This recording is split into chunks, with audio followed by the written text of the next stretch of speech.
Imaginez un tueur silencieux au-dessus de votre tête, sans aucune interaction humaine, qui peut descendre en piqué et vous tuer avec une ogive de 3 kg dès qu'il décide que vous êtes une cible. La Russie dispose désormais de cette capacité. Regardez cette vidéo pour en savoir plus sur l'effrayant Zala Lancet 3 russe, un drone kamikaze autonome. Regardez jusqu'à la fin pour découvrir à quel point cette nouvelle technologie est dangereuse pour l'Occident. En Russie, de nouveaux avions autonomes, connus sous le nom de drones kamikazes, ou obus d'artillerie volant, ont été testés. Les tests en usine des armes KYBBLA et Lancet 1 sont terminés. Zala Aero est une filiale de Kalachnikov, un célèbre fabricant d'armes légères qui se lance actuellement dans les drones. En Russie, le groupe Zala Aero affirme être le premier fabricant de drones. L'entreprise, qui a été fondée par des passionnés de drones en 2005, est passée de 5 à plus de 270 employés et a été rachetée par le groupe Kalachnikov en 2015. Les petits drones ont été largement utilisés par l'armée russe à des fins de reconnaissance. Ils sont notamment étroitement liés aux forces d'artillerie à longue portée. L'appellation drone kamikaze n'est pas appréciée par l'armée américaine, qui préfère désigner ces armes par le terme de munitions rôdeuses. Quel que soit leur nom, il s'agit de drones de combat miniatures qui sont déployés par les pelotons d'infanterie lors de missions sur le champ de bataille. Le drone, qui est équipé d'une caméra, peut voler sur le champ de bataille tout en transmettant des images aux troupes au sol. Après avoir identifié une cible prometteuse, les forces de contrôle ont la possibilité de commander au drone de plonger sur la cible et de faire exploser son ogive.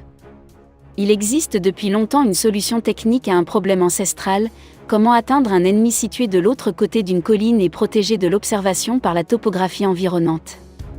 On peut y parvenir en utilisant l'artillerie, les mortiers et les frappes aériennes, mais l'organisation de ces armes prend du temps. Une munition persistante fournit essentiellement à l'infanterie sa propre puissance de feu indirecte guidée avec précision, sous la forme de tirs indirects sous son contrôle. Bien que les ogives des bombes traînantes Lancet 1 ne soient pas particulièrement puissantes, elles ont à peu près la même force qu'une grenade. Cette arme est idéale pour détecter et cibler des cibles qui sont masquées par le terrain, comme les mortiers ennemis. Ils peuvent également voler dans les fenêtres pour éliminer les positions ennemies lors des batailles urbaines. Le Zala Lancet 3 est le prochain drone mortel. Le Lancet 3 est décrit comme une arme multitâche intelligente, capable de trouver et de frapper une cible spécifique de sa propre initiative. Cet appareil est équipé d'un canal de communication télévisuelle qui délivre une image en temps réel et vous permet de confirmer si vous avez atteint la cible avec succès ou non. Pour localiser et engager ces cibles, le drone d'attaque intelligent Zala Lancet 3 ne nécessite aucune infrastructure terrestre ou maritime supplémentaire. Le Lancet peut être lancé à partir d'un lanceur terrestre et d'une plateforme mobile, comme un camion ou un bateau. Son système de lancement semble plus compliqué que celui de la même classe de drones américains Switchblade 600. En revanche, il peut s'appuyer sur ses propres modules de reconnaissance, de navigation et de communication, ainsi que sur une charge utile de 3 kg pour effectuer une frappe de précision dans un rayon de 40 km. Contrairement au modèle précédent, le nouveau drone, qui a un poids au décollage de seulement 12 kg et peut voler jusqu'à 30 minutes, transmet en permanence une vidéo de l'engagement de sa cible pour certifier que l'opération a été menée à bien. Le drone, dans le contexte de la guerre moderne, est capable de frapper des cibles dans les airs, sur terre et sur l'eau, entre autres. Le drone a été présenté lors du Forum international militaire et technologique Army 2019 à Las Vegas. Cette technologie surpasse les armes ordinaires en termes de performance, mais elle coûte un montant disproportionné. Des sources au sein de la Russie ont souligné que le système d'armes avait déjà été mis à l'épreuve. En matière de système militaire, la Russie est réputée pour ses avancées technologiques de pointe. Selon les experts militaires, le système de missiles S-400 de la Russie est le meilleur système de défense aérienne disponible à l'heure actuelle, dépassant en performance le système américain Patriot.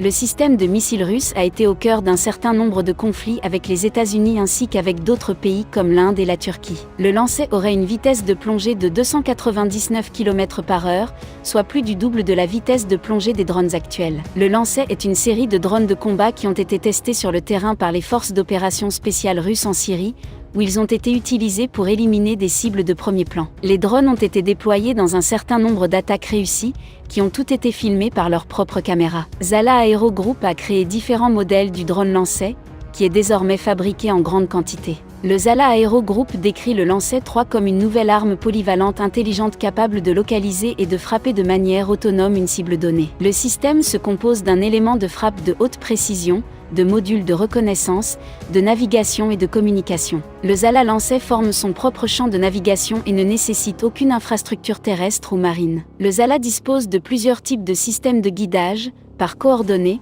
optoélectronique et combinée. En outre, le drone est équipé d'un canal de télécommunication qui transmet une image de la cible, permettant de confirmer l'efficacité de la frappe. Les champs de mines aériens lancés sont également développés en Russie.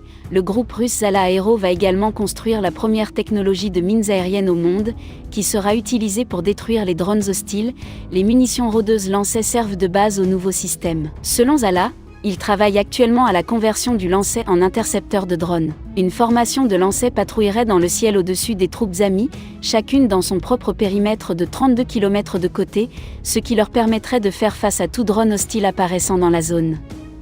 Dans ce scénario, les attaquants seraient confrontés à une technique d'éperonage à l'explosif, un drone turc de type TB2 servant de cible évidente dans les vidéos de démonstration. Zala affirme que les lancers seront capables de patrouiller pendant des dizaines d'heures d'affilée, créant ainsi une sorte de champ de mines aérien. Dans sa forme actuelle, la batterie du lancer a une autonomie d'environ 40 minutes avant de devoir être rechargée. Si c'est le cas, ils envisagent peut-être que les opérateurs envoient les drones en relais, avec un nouveau lancer prenant le relais à chaque fois, de la même manière que les Reapers de l'armée de l'air américaine peuvent maintenir une présence 24 heures sur 24 et 7 jours sur 7 sur une zone pendant des semaines en utilisant de nombreux drones pour desservir chaque orbite. Bien que cela soit possible, ils envisagent un lancer actualisé qui sera capable de rester en l'air pendant de longues périodes. Grâce au nouveau moteur hybride, Zala vient de présenter une nouvelle version de son petit drone de surveillance 421, dont l'endurance déclarée est de plus de 12 heures, selon la société. Un champ de mine constant pour les drones est loin d'être inconcevable,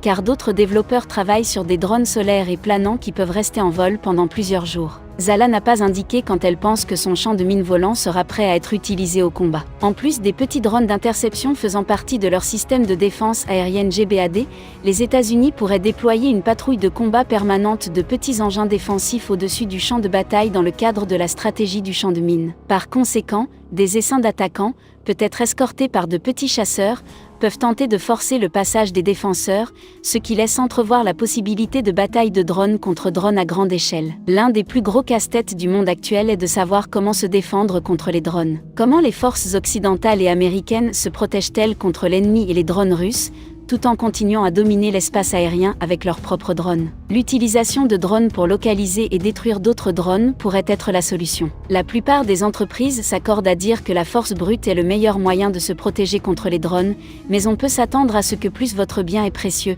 plus la défense anti-drone sera coûteuse. Quoi qu'il en soit, la guerre des drones est là pour rester et dominera l'espace de combat, du moins pour l'instant. Pensez-vous que la Russie a la capacité de construire et de déployer des systèmes de drones plus performants que les systèmes occidentaux ? N'hésitez pas à laisser un commentaire pour nous dire ce que vous pensez.